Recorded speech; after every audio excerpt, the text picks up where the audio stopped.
Cash Relief Assistance ay isang government-led financial aid program ng ating gobyerno para sa ating mga drivers at delivery riders na maituturing na pangunahing apektado ng patuloy na pagtaas ng presyo ng langis, gasolina at produktong petrolyo na dulot ng tensyon sa Middle East.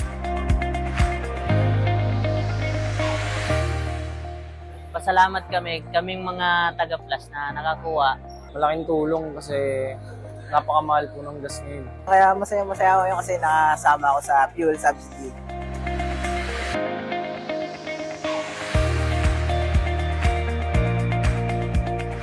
Tuwa po, sobrang saya po kasi minsan lang po yung ganito eh. Siyempre, naka-aircon din po, tsaka maayos po yung pila. Very organized, tapos may free, anong pa pang merienda. Thank you po. Sana meron ng hulit. Malaking tulong po. Okay po kasi hindi siya mainit. Tapos accommodating po. Tapos may mga ushers po na nag-guide sa amin.